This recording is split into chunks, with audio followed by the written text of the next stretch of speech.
Good morning, everyone. This is Kathy Mason from MasonWorks Marketing here on Conscious Business Zone with my dear friend Kiara Windrider. Hi, Kiara. Hey, I'm, Kathy. I'm so excited to introduce you to his work. If he's new to you, he's one of my favorite sources for the path to a fulfilled life and a path to self-empowerment and personal power, actually, in a lot of ways. So because of the integration of the physical with the spiritual. So Kiara and I met, we're figuring at least 10 years ago. He was teaching a course at Journeys for Conscious Living, and we right away recognized each other's energy. And since then, we've been keeping in touch pretty much all these years, right? Yeah. Isn't that wonderful? And Kiara is in Boulder, Colorado right now for just a little while from India. So he escaped India for a little while, right? Yeah, it's been 2 months. Oh wow, I'll be that's so here. cool.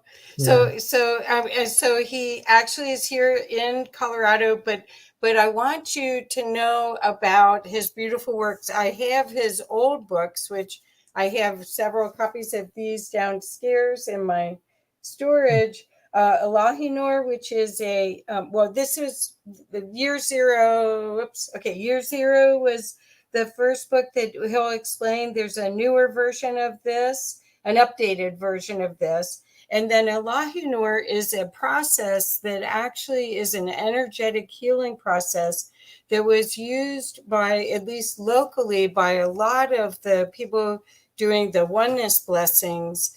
They were using Elahinor at the end of the blessings to bring the energy down into the earth and to help people. So anyway, with that, I'm going to let Kiara share a little bit about his journey, because his awakening journey is quite interesting and quite profound. You'll hear philosophy, physics, science, history, ancient history. You're going to hear all sorts of different integrations of knowledge that'll help you put everything together for your own enrichment, right? Welcome. Okay. So thank you, Kathy. So it's really so lovely to be here again in Boulder. I used to live here, for those who may not know me, many years ago, maybe 20 years ago, and then left, and I've been back in India and traveling through Turkey and Europe, and it's nice to be back. It's nice to reconnect with the energies around here, Colorado, the Front Range and the Flatirons, and just feel the connectedness with the natural forces of life. So, we are at a pivotal time in planetary history, and a lot of who we are is going through immense transformation. So, our sense of identity, how we relate to the world around us, how we relate to ourselves, all this is going through significant changes. And it's not always on a conscious level. A lot of things are happening on a subconscious level, following natural evolutionary cycles. So there's a plan, there's a purpose to all of this. And just because we don't necessarily know how to follow what this is about, doesn't mean that things are not happening so powerfully within us. So, if we can find the tools to understand more of what is happening and then to participate in it more fully, that can make things easier. Because I know for a lot of people, it's a chaotic time, emotionally and mentally. Who am I? What am I here for? How come I'm going through so much um, emotional chaos right now? Why is my physical body falling apart? Why can't I remember things like I used to? Um, why do I go through these cycles of depression and angst and um, helplessness and fear. Some of it, of course, has to do with the world around us, things that are going on. We're part of a much larger circle of life, and for many people going through the last 3 years, the so-called COVID years, wasn't very easy.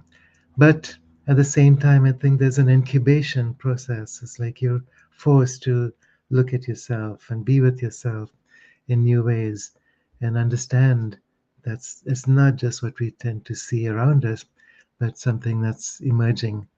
So in a way, it's like the caterpillar has had a chance to enter the cocoon, and being inside the cocoon is not so much fun because you're shut down, you're shut in. You can't see, you can't explore the world like you used to, but it's a preparation. And when the butterfly emerges, it's like a whole new species and a whole new um, sense of who you are, which has not been there before. So it's part of a developmental process. We've gone through so many cycles of understanding who we are as a species. Just looking back over the centuries, we've changed so significantly. Our minds, our ability to interact with the world around us. Even in the last 10, 15, 20 years, technology has taken strides forward. Our response to technology has allowed us to experience different aspects of ourselves. Some of it good, some of it maybe not so good. Some of it that opens up to paths of freedom, some of it with which keeps us trapped in worlds of control and manipulation. So all of this, we're struggling to find a place within all this. We're striving to become more conscious of who we are, to discover more of how we can contribute to the world around us. Kathy says part of this group is about evolving new business strategies, business models. What does that mean?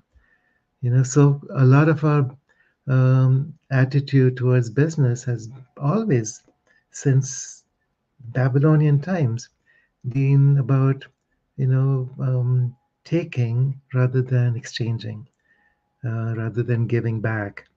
And the cycle of life on this planet, the natural cycle of life, is about the exchange of energy. The Inca, one of the Andean cultures, refer to this as Aini. It's the reciprocity of life. So the giving and the receiving are part of the same cycle. They're not two separate things. And as you give, the universe provides back in abundance. It's an exponential um, exchange. So how do we, propose new business models, new relational models, new relationships with the earth herself, understanding this principle of Aini? So part of what I've been studying and exploring is how we are actually moving from a certain paradigm of relating to the earth, to each other, and also to ourselves, to our spirits, uh, transforming that into something that's more appropriate to where humanity is moving towards. So the book that Kathy was holding up, Year Zero, and then there's another one here, which is an updated version, Gaia Luminous. So here we are, the butterfly symbolizes the emergence of the new earth. It's like the human butterfly. What is the human butterfly? It's as we move from one stage of consciousness or development to another, we're actually becoming a new species. The butterfly is a different species from the caterpillar. The genetic makeup is different. What happens during the cocooning phase is that literally the DNA of the caterpillar becomes like a soup. It just unravels, and then new codes become activated, and the DNA starts coming together in new ways. And then you have the butterfly, which looks different, feels different, has a different purpose for its um, um, life than ever before. So, as a species, a lot of our identity has been based on control, based on relating to the earth in a hierarchical fashion, relating to nature in the sense that we demand something, we're taking something without giving back. And in order to make it through this next century, we're going to have to change that if we are not to go extinct. We have to. Um, there's simply too many people uh, taking too much from the earth, much more than the earth can give back or sustain. So, part of what I feel is that we're preparing for an evolutionary leap. And, we can talk about what that means. From a metaphysical perspective, there's an involutional cycle and an evolutionary cycle.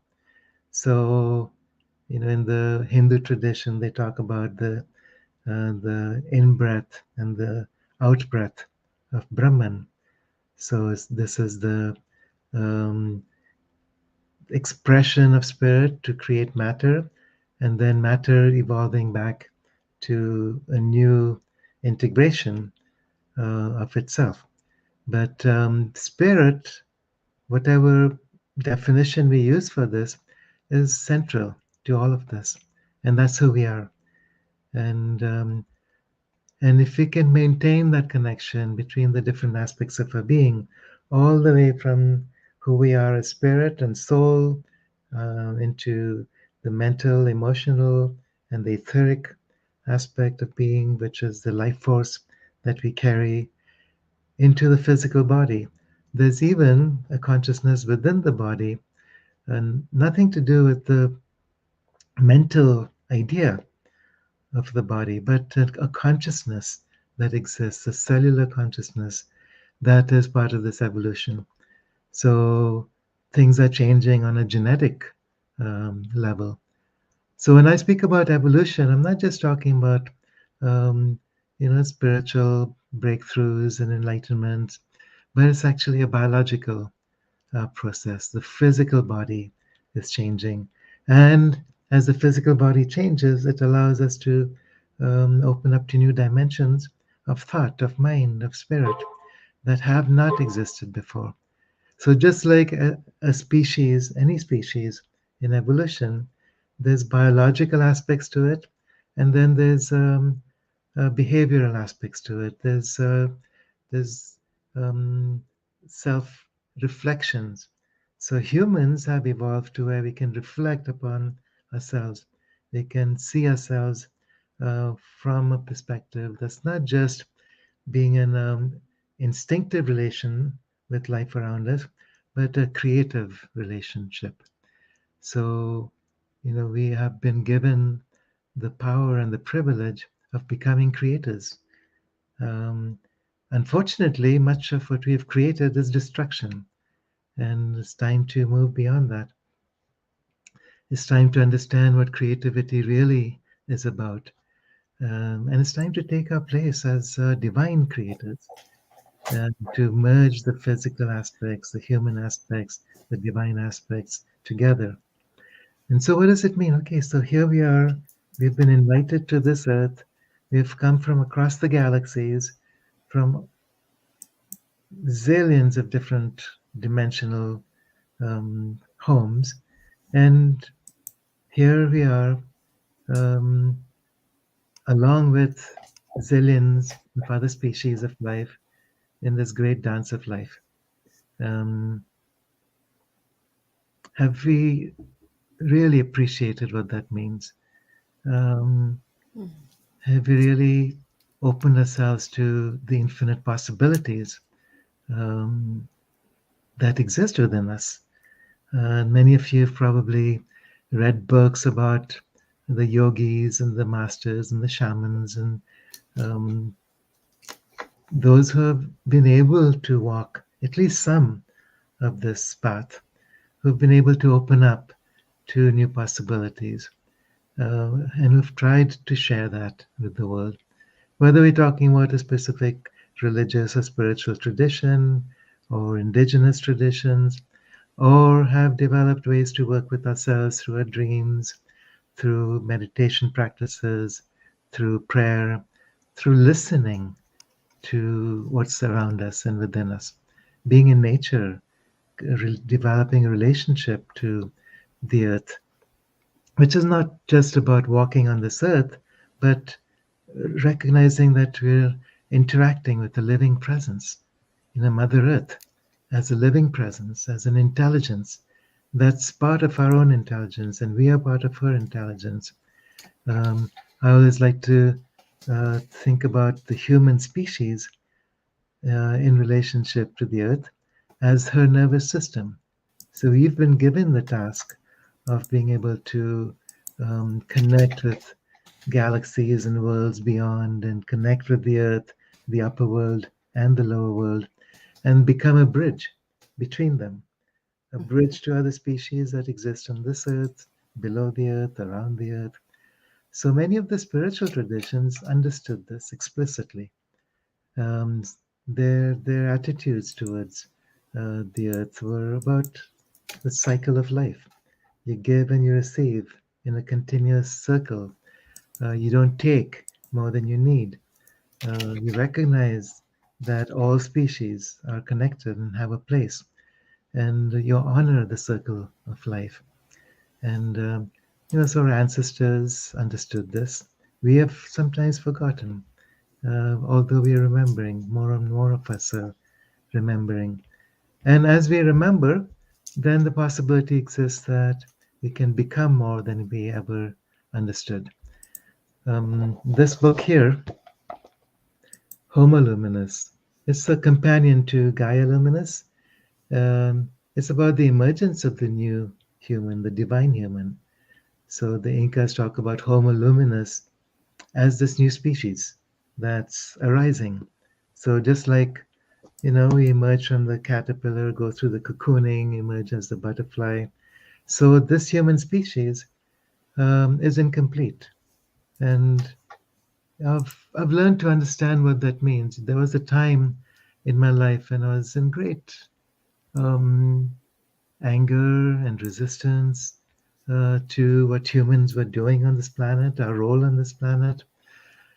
I felt like we were here destroying this planet, and I just couldn't understand why we could, when we've been given such a gift, we're throwing that away and destroying all the relationships that exist around us. For what? An illusion. And then I understood further out, as I began to develop a relationship with the spirit of the earth, that she sees us as just as we would see a child. We don't expect a child to be an adult um, just like that. It takes time. It takes going through developmental stages. It takes making mistakes and falling down and getting up again, being supported by the mother, learning from our mistakes, and then slowly recognizing that we are part of an ecosystem that's bigger than ourselves. So, from this perspective, the human species is incomplete. Um, there's an evolutionary process. Uh, Part of this languaging, Homo luminous, is about recognizing that the new species of humanity that's emerging, they refer to the divine human, the luminous human. Um, it's biologically different. It has capacities, it has connections that do not necessarily exist now. Maybe for a few people, yes, but not in the collective. So when we're talking about the new species, we're talking about a collective species. We're talking about a collective awakening. So, yes, we're going through our own personal development, and that's wonderful. We're going through spiritual awakenings, enlightenment experiences, and all that's wonderful. But more than that, we're preparing for a collective awakening, a collective enlightenment, a planetary evolution. Um, and for the first time, perhaps in history, we're given the conditions are right, and we've created enough of a linkage amongst ourselves between each other that we can now move to the next level together. I like to think about the transition from the internet, this collective mental body that links humanity, to the internet, which is about linking humanity through the soul. And once you connect with the soul, it doesn't matter whether it's the human soul or the planetary soul or the galactic soul, the universal soul. These are all um, holographic reflections of the same thing. We are one soul that appears to be um, diversified and expressed through different forms in different time zones. But ultimately, we exist outside of linear time. We exist outside of our illusion of space. The self, the one self that moves through all things, does not exist in time and space. And this is what's now coming in and connecting with us in new ways. This is what's guiding us and pushing us to evolve in new directions. Whether we like it or not, whether we want it or not, it's part of our evolutionary process. And many people find that they're resisting this process because the security is in the known, even though it's not necessarily something they may like, but it's familiar, and therefore we become attached to the known. So part of our journey is in letting go of the known, letting go of what we think we know, think we are, think we're capable of. Because and a lot of that is fraught with self-doubt, fears of failure. Um, when there's insecurity, then it leads to either hoarding something, putting our dependency in things, objects, money, wealth, um, knowledge, even, rather than trusting the flow of life, trusting that we are part of an abundant and friendly universe. That reminds me of something that was asked of Einstein. What's the most important question for you? And Einstein said, "Is the universe friendly?" So it wasn't about coming up with some ultimate formula, E equals mc square or whatever. Is the universe friendly? And I think the response to that question determines our ability to evolve.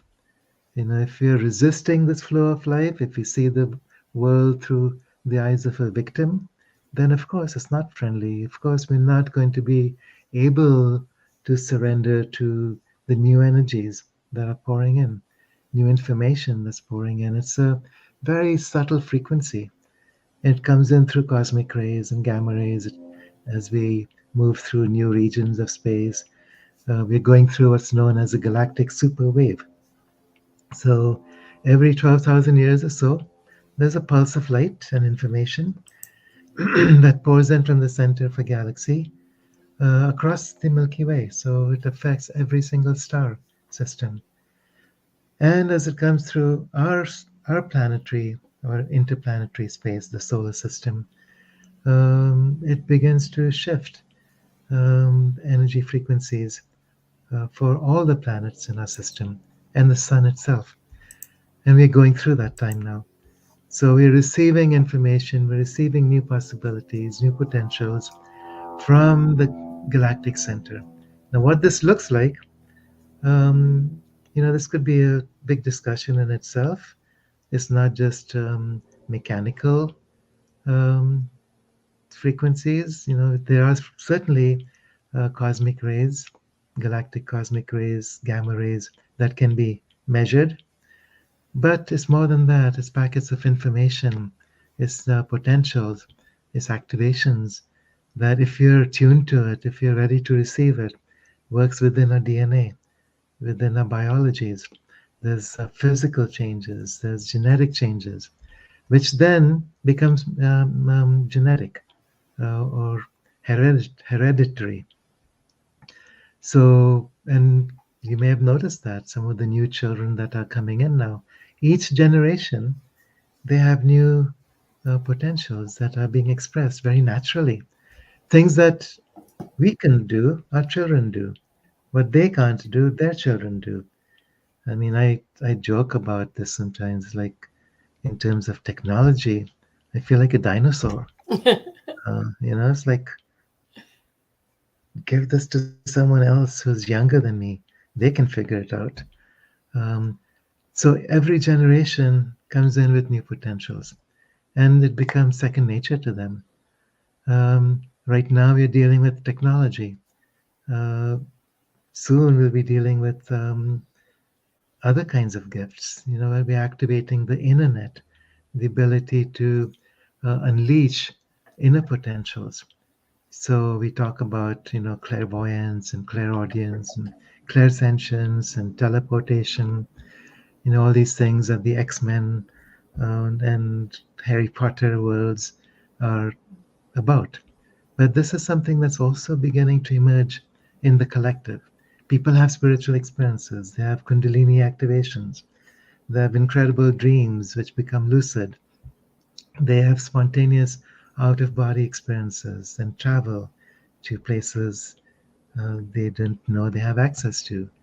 And in this medical culture today, where a lot of people have been resuscitated through medical technology, people are also having near death experiences where they die, literally.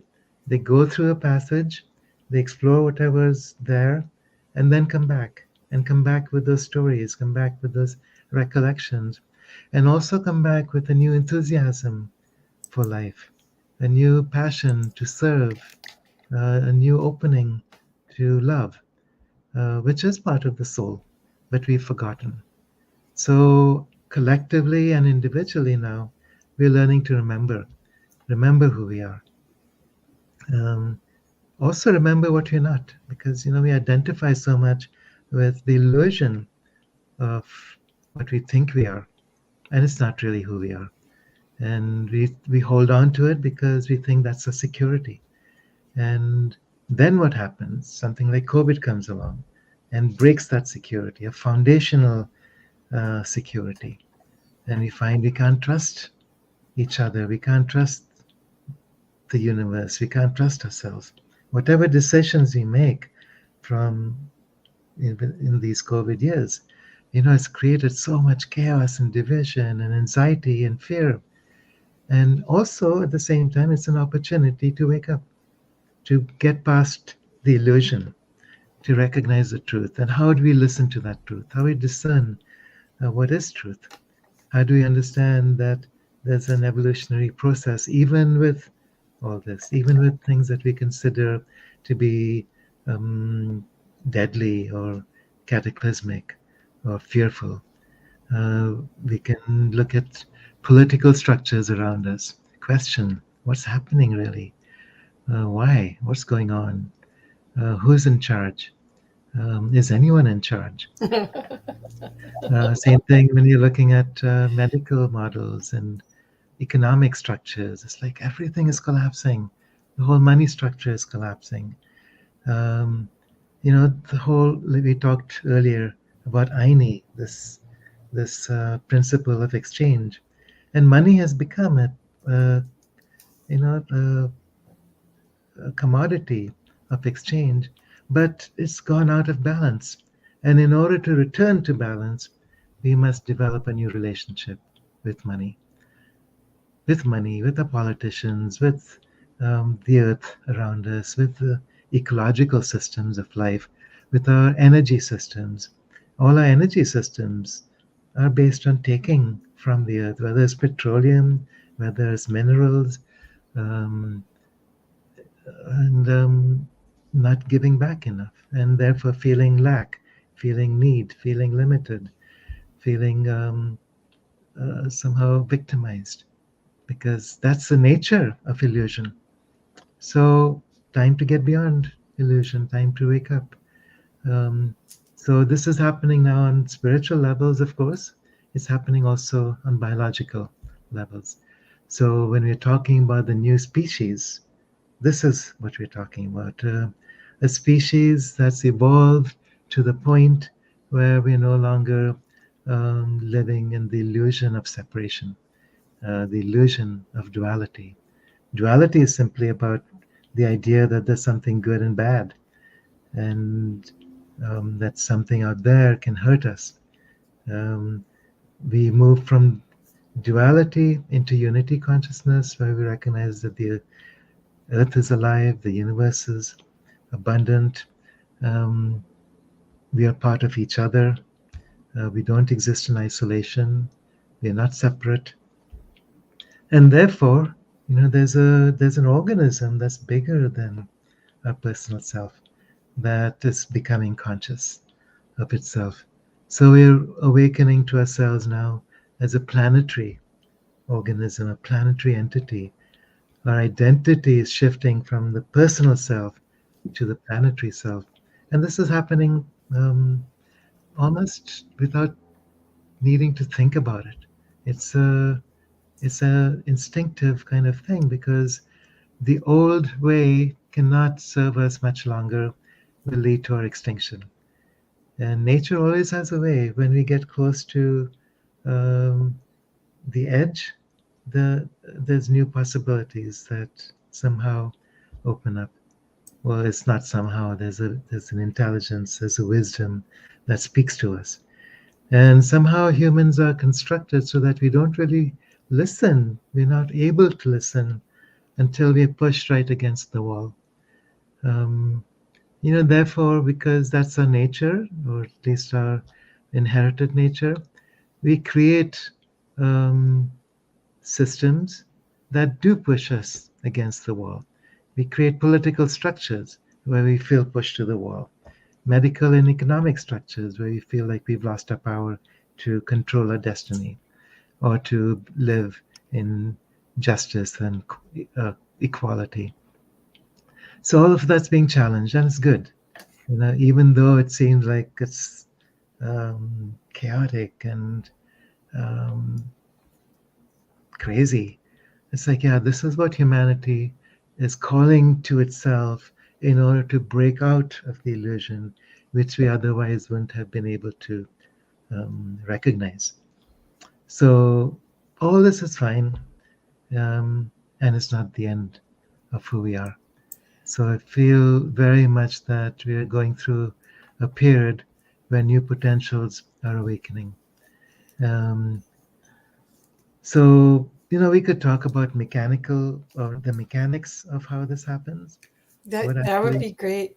The other thing I would like to ask is that how do you suggest, because you've studied so many different cultures and you've studied the patterns of these cycles so deeply, how do you suggest we stay aware and awake to what's happening, but not be consumed by it? Because there's there's this um, thought form that I need to know about it so I can know what to do. But Hmm. is that real? Is that important? And the other part of this question is the triggers that all of that news or awareness of the breakdown of these structures, of these systems that aren't performing for the highest good of all. Um, there's a lot of projection or capacity to work on your shadow that we may not have the tools, or we may not know that we have the tools to work on that. So there are Hmm. two Hmm. questions. Okay. Okay. Well, that's such an important question, and this is the practical aspect of our journey. So, you know, As a psychotherapist, I've been working a lot with what the shadow represents. Hmm. Um, we think the shadow has to do with darkness, but it also has to do with light.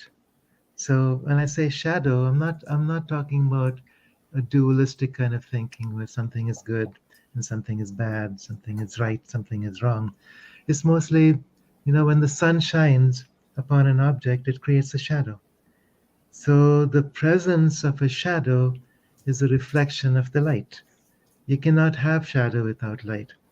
And if you follow the shadow back to the light, you recognize an aspect of you that's been forgotten, or that's been denied, or that's been projected, or that hasn't been used to its full potential. So when we talk about the dark shadow, there's collective um, conditioning that has shaped us and pushed us in certain directions. But we've also shadowed ourselves from a true potential of light. So I know there's a passage from Marianne Williamson, which you might remember. I don't always remember myself, but it's something to do with we're more afraid of our light than of our dark Hmm. because it's unfamiliar. We haven't allowed ourselves to experience that yet. And meanwhile, we're looking for the approval of people around us. The collective tends to, instead of rising together, we push each other down to the lowest common denominator. And so therefore we're more comfortable with our darkness than with our light. We you know we're Interesting. walking on top of each other to pretend that we're somehow above the rest. And that's not how it works. That's part of a collective shadow that's now coming up. It's coming up through all the wars of our generation. It's coming up through all the inequalities and judgments that we project on each other, the blame and victimization that we've created in all of our systems. So it's coming up so that we can see it more clearly, recognize it, and once we recognize it, then we have power over it. We don't have to choose to be a victim. We can choose to let go. We can choose to create new ways of relating to each other based on beauty and joy and fairness and love, compassion, and the golden rule. Okay. But until we see that, we're not going to be able to make a choice. Well, So a lot of, yeah, sorry. so that's why I wanted to ask because it they've called this whole time period an inverted matrix Yeah. because you can't tell the truth is interlaced with falsehood. Hmm. And it's very, you can use your energy, your heart, your gut to try to discern. But that is I think that's the extra part of the recipe Hmm. that whoever created this whole thing, it was brilliant because it allows you to then go internal and say, how does that feel? And is this for me or not for me? Because we forgot how powerful we are Hmm. and how anything that we see in our hologram or our perspective is something that we own. We couldn't see it if we didn't have some experience with it, some knowledge of it, some part of it. So, could you talk about the healing of that? The healing when you see war or you see um, um, inhuman behavior, how we work on healing that Hmm. during this time? Hmm. I think understanding the big picture is a part of it. So when I confront the shadows of this age, whether it's war or unethical business practices or the desire to destroy the ecosystem, Right. just unthinking attitudes. Um, when I see it in the bigger picture, I see that we are a species in evolution. I see that Mother Earth is holding us in unconditional love. This is Mhm. what unconditional love really means. Right. She could have kicked us off the planet very quickly, very easily. Yep. But no, she recognizes, she is a living intelligence, as all beings are. And Mhm. she recognizes that this potential, even with everything that we are doing to the earth right now, and that potential, as it's being nurtured, allows us then to see ourselves in new ways. It's just like a good parent. It's not going to whip somebody or beat someone up or, you know, destroy someone because they misbehave. It's like you explain, you nurture, you be learn to be tolerant, and you see that the behaviors of a 6-year-old are going to be different from an adult. Right. And once you recognize that, okay, there's forgiveness. There's the ability to just hold someone until they're able to see better Perfect. and Perfect. respond better. So I think that is part of it, seeing the big picture, seeing the evolutionary journey, and then being able to make choices. Because as long as we're identified only with pain, then we tend to react with pain. That's how generational cycles are created. You get hurt as a child, you continue that cycle, you hurt someone else. Um, so part of what I see as Mother Earth's relationship with us is to hold us in a state of unconditional love until we can learn to love through Beautiful. compassion, Beautiful. um, as Beautiful. any good parent would. So I want you to know Sugar Bee wrote, "Yep, God woke us up for a reason." Which Yeah. is, it's true. When we look at things, again, as you said, as Einstein asked a very important question that frames everything in your life, is is this a safe place? Is Mm, this a loving place or not? And if you frame it that it is, then you'll be looking for mm, the proof of that, right. and connecting with people. The other thing that I wanted to say, is that I feel this period's a time that we are, um, in training wheels for telepathy. And the more that we clean and clear, either using ancient indigenous methods or new methods that are being formulated now, the more clean and clear we are, the more we can Mm, actually communicate with each other, and maybe activate more senses even, mm, in our physical vessel, so that we can be more harmonious, so mm. that Uomo Illuminus, is that right? Illuminus? Homo luminous. The Homo. Well, Yeah. see, Barbara Marx Hubbard called it Uomo Universalis. Yeah. So I always get you guys mixed up. Sorry. Same thing. Yeah, it is. Yeah. It is, but it isn't. I mean, the words. There's so much feeling in this. That's a activation and a visceral, physical recognition of the expanded self that shows up. That is, you get little cracks in the Mm, cracks in the mm, mirror so you can finally see. And that's what you've been on this journey all these years.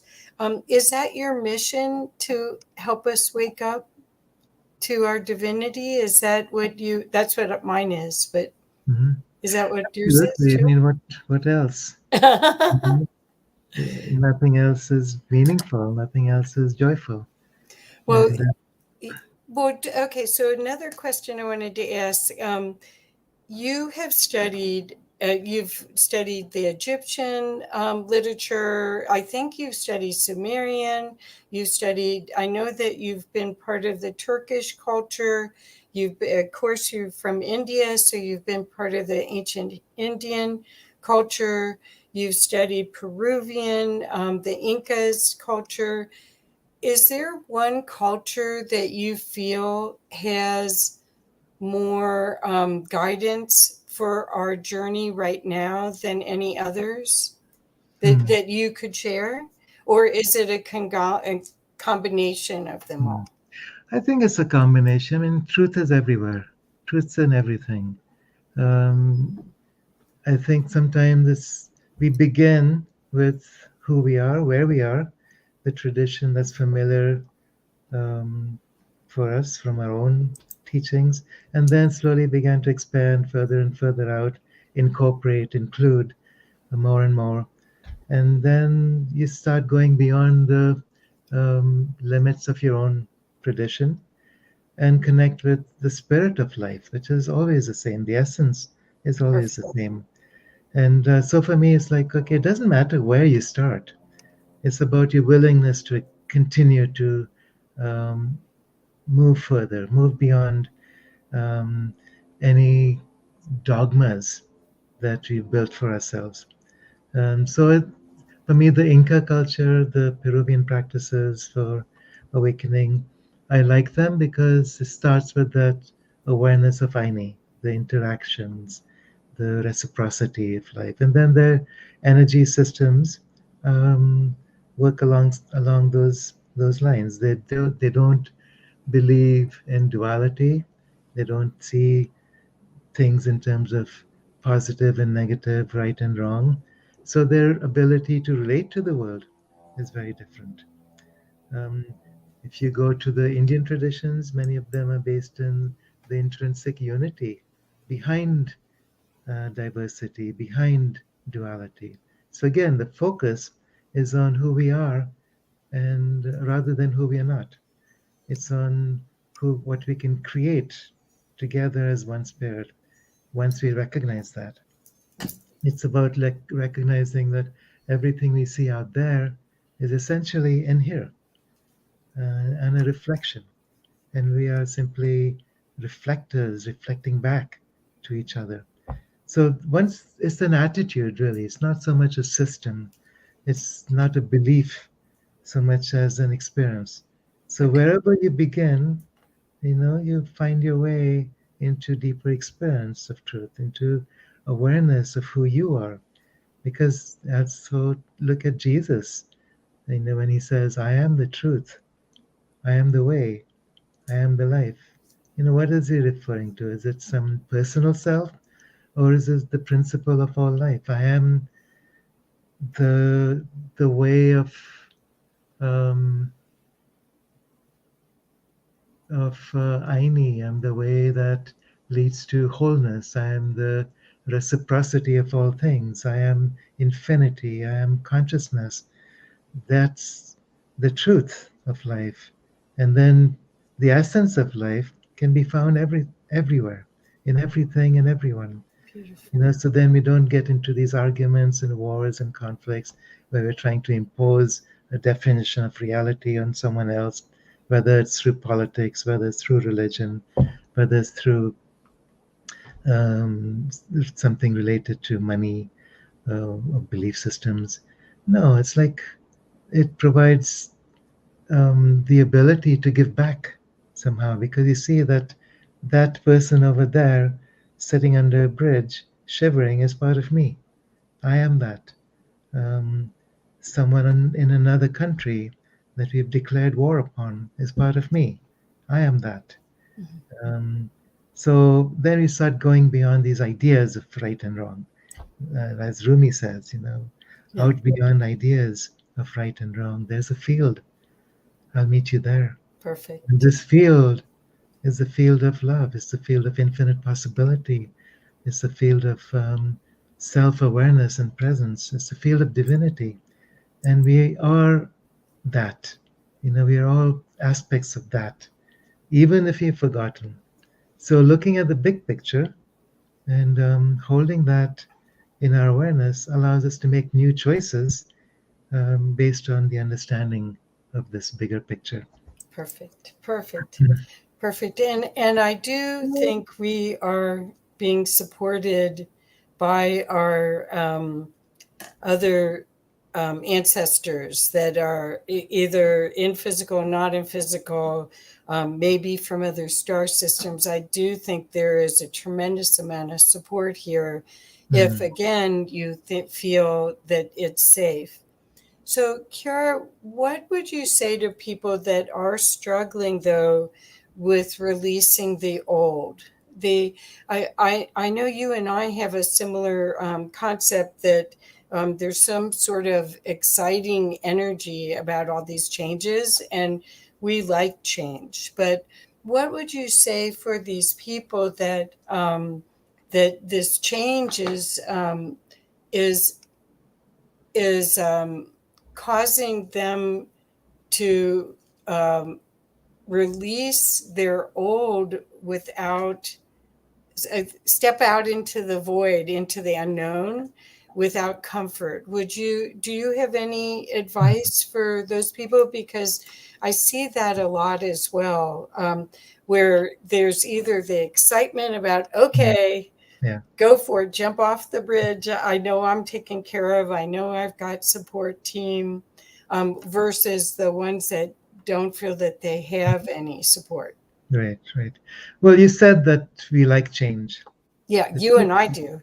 I don't think we really like change. I think we want Oh, to be stuck in a world that's limited just because it's familiar. oh, Familiarity is safety. And so before we are ready to accept change, we need to learn how to trust the unknown, the mystery, the that. unfamiliar, and be comfortable with that. And Which how do you means, do that, though? See yeah. that we can say those words, Mm, but I think it was an incremental change for me mm, that there was the surrender to something bigger than my little human yeah. sphere of knowledge, was so liberating and so exciting, and the energy capabilities were of creating with the universe opened up. But I'm Mm, not sure that a lot of people are feeling that, and so that's why I asked. yeah. So a lot of people are beginning to have these spiritual emergencies, um, which is part of the spiritual emergence. And when I Ah, talk about spiritual emergencies, is you feel like things are falling apart. There's all kinds of uncontrollable energy states that your body goes through. You fall sick. You're confronted with a diagnosis that you don't like. You feel like you just cannot keep your emotional balance anymore. You feel really stressed by this journey of life. You can't stay in balance because you've begun to contract your state of being, uh, inside the illusion of um, victimization. You could say. So you started off with the question of, is the universe a friendly place? And we've determined that it's not friendly, and therefore we'll protect ourselves and hold on to what we think we know in order to keep safe. And then what happens is life comes in. It's like it kicks us around. We feel like we've lost something precious. Sometimes it's through loss of someone close to us, a bereavement. Sometimes it's loss of a job. Sometimes it's loss of something that is like a loss of a sense of security. Whatever that may be, it's often the opening, because then you enter into this unknown, however much you're struggling at first, until you start seeing the big picture, until you can actually see what's behind what appears to be something tragic, something that you've been resisting, and see the gift. Once we see the gift, then our spirit starts to awaken. It's unfortunate that many of us tend to awaken only through um, tragedy or something bad happening to us. But then once we start awakening, we begin to slowly, it's not going to happen instantly, start to experience um, that there's a gift in everything, that we don't need to resist life, the flow of life, that we can actually um, learn to become creators rather than passively watching something happen to me or to the world. We actually begin to um, become co participators, co creators in a way that's positive. Right. And so, what happens at this point is that the thinking level of the mind starts to open up because thought is one um, way of experiencing the world around us. We learn to evaluate the world through the thinking mind, um, and often it's based on logic, it's based on reason, it's based on the past, subconscious attitudes. But then after we, as we start to look at the big picture, there's levels of the mind beyond that. So there's higher levels of the mind where you can see that big picture, see that what you think is painful or fearful, that there's a purpose behind it, there's a gift behind this. Then you start opening to the more illumined levels of the mind where you can open to telepathy and clairvoyance Perfect. and so on. You asked earlier about telepathy, and I think most people are not ready for that. Right. Right. Just because telepathy means that there's nothing left to hide. That's right. Yeah, so That as long as we are masked and not transparent, we cannot allow ourselves to be telepathic. That's so perfect. That's so perfect. Eric Five put discomfort can be a catalyst for positive change. Hmm. And usually in hindsight, we do experience that. Oh my gosh. Getting a big thing from Peaceable White Buffalo. Hmm. Um, okay. Okay, sorry. I'll look at this later. Peaceable White Buffalo wrote me a note in the middle of all this. Okay, so what I wanted to Maybe just read it. no, it's about this conversation being on something. So no, it's okay. So how do I get this off now? It kind of disrupted that. Anyway, it's on for a little bit until I figure out how to, oh here. There we go. Okay. Okay. So, Kiara, I'd like everyone to also know about your other two books, and I'd like to show the images of the covers for you to speak to it. Is that okay? Sure. Yeah. Okay. There we go. Yeah. So that's the two books on the sides: Isa, Son of the Sun, and Miran, Daughter of the Moon. So this has been a fascinating project for me. Um, so, in the Western culture, people have been inspired by Christianity. And what Christianity has meant for us is what the church has, basically allowed us to experience. And there's, for a certain period of history, it was appropriate. But as we've evolved, it's not necessarily what we need at this time. So there's elements of control, there's elements of um, trying to dictate truth to someone else. There's belief systems that create more duality rather than unity. And part of that is the idea that we are still somehow in a hierarchical relationship with God.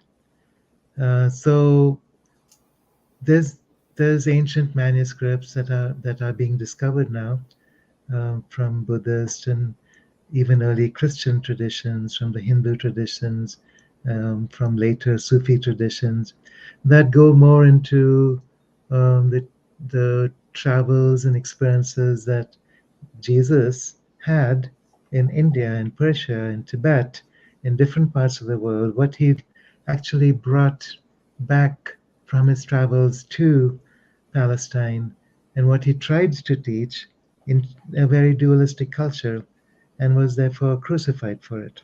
Right. And then questions come up. Did he really die?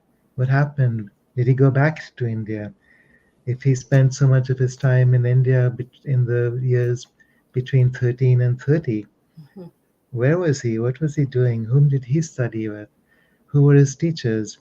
So it turns out that one of his teachers was an immortal yogi named Chaitanya, as part of a lineage of immortal yogis known as the Nath tradition. And so, it goes back to our ideas of who we are, a relationship between mind, body, and spirit. If our bodies are totally transparent and we recognize that we are simply consciousness, that presence, that recognition starts to transform our cellular structure. And this is something that Egyptian traditions were also known for, the Tibetan tradition, where they talk about taking the rainbow body Mhm. and so on.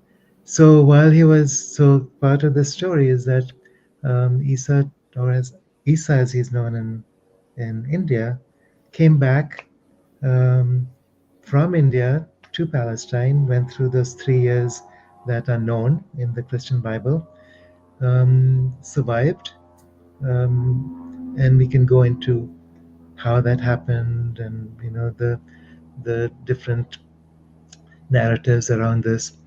Went back to India, um, where he married and had children and started lineages and taught people about this taking of the rainbow body. And at the end of his life, both him and his wife, which is Miran, which is the other book, took the rainbow body. The second book, Miran, Daughter of the Moon, is also their story, but focused primarily on her journey. So, you know, back in those days, the entire valley of Kashmir, there was a lot of Jewish communities there also. So, along with tribal cultures from the north, the local cultures from all around, there were Jewish tribes that had been relocated from north of the Jordan. So there were all these wars happening. The Assyrians basically um, kicked them out of their settlements in that region. They came over to the valleys of Kashmir and Afghanistan, which, by the way, this region in in the Bible is referred to as the Promised Land. Oh, So when we talk about Moses leading his people into the Promised Land, you can. It's interesting to see the same names in the Valley of Kashmir as are named in the Bible. So Miran's lineage was also partly Hebrew and partly connected to the tribal people coming in from the Caucasus Mountains, from the Ural Mountains, Ukraine. And it was more of a shamanic culture. So, what was important was the relationship with the Great Mother. oh, perfect. So, here we have Isa in his teachings or his relationship with the Advaita teachings from India, which is connected to the Father, the Brahman, Oh, the perfect. the you know the self, which has to do with the beyond, Sachitananda, beyond form, beyond creation, beyond time, beyond space. And then the other side of that is the Great Mother, who is in everything. She is time and space.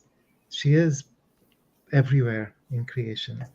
She is a reflection of all things in nature inside yourself. So, this relationship with the mother is very different from the relationship with the father. Mhm. And together, they were able to teach how to unify that within yourself. So, Shiva and Shakti. This became then the foundation of what's now called Kashmir Shaivism. Oh, And ultimately, both of them took their rainbow bodies, or what some people call descension, mhm. ascension. I sent I it. prefer to call it descension actually, because it's spirit embodying itself. So it's the involutionary aspect where spirit enters into body, Mhm. transforming the biology so we can be living co creators, which is what an ascended master is Right, really right. about. Yeah. So, I mean, there's so much there that hasn't been understood. So, those two books are about, it's like starting to touch some of these teachings. Well, And I'm right excited to read them, and I apologize, but we're out of time, so we'll have to come back and maybe go deeper dive on the books, the new books, and then now, you also are already starting to write the third one in that series. So maybe we do just a show on the three of them. yeah, It could be sure. really Yeah. amazing. So, Kiara, what's the best way for people to reach you? I want people to know that this you can really feel Kiara's energy, and you can see if he's your teacher and guide. And but he is available to do one-on-ones and how and to help you through these changing times so that you can fall in love with life again, right? Mm. Well, life can be a reflection of who we are. Yes, perfect. Yeah, So so my website is kiarawindrider.net. Um, you can also just go to Amazon and look for, just type in Kiara Windrider, and my books will be there. The four books that Kathy held up, they're being reprinted. Well, two of them are in print for the first time. That's Isa and yay. Iran, and they'll all four be ready. The ones, the Homo Luminous and Gaia Luminous, they may still be available on Amazon, but there'll be new editions also. So by next month, they should be available. Wonderful. Also, check out my YouTube channel, Kiara Windrider. There's a bunch of Yeah. interviews and teachings and explorations and meditations. Um, I also have a presence on Facebook. I'm not so much of a social media person, and I really am a technological dinosaur. But somehow it's like some pieces go up, and there's a blog which has a number of different Yeah, articles and thoughts. And I love this process of interaction with people, so we can all find a common truth. So I'm also inspired by the work of Sri Aurobindo and the Mother in India, who are mystics and yogis. There's a community, Auroville, that was inspired by right, right. their teachings, and much of it is about building the new earth and what this new earth consciousness would look like. They talk about the supramental descent, where this unified presence of light can actually be brought into the cells of the body. So Perfect. I feel that's our journey now, and here Yes, we are. yes. And I'm so excited that we get a chance to see a path that is usable for us for right now, for this time, from your work, and experience the calm and graceful way that the path is a graceful way of emerging into that butterfly. Well, Joseph Campbell talks about following the path with the heart. That's Maybe right. it's Carlos Castaneda, but yeah, All of Joseph. them do. I mean, there's the way of mastery. There's Yeah. so many books. It's not just Mm, forgiveness. It's the path of the heart, and that's the way to sacred union here. mm. So, well, thank you so much, Kiara. We'll have to do this again, of course. Yeah. So, thank you, dear. Love you very much. Thank you, So, Kathy. You've just been yes, such a wonderful friend and human yeah. being. Thank I've enjoyed you. being with. Thank you, dear. So, thank you all for coming, and please share this so that other people have access to new ways of thinking about this time and new tools in their toolkit to help them along their way.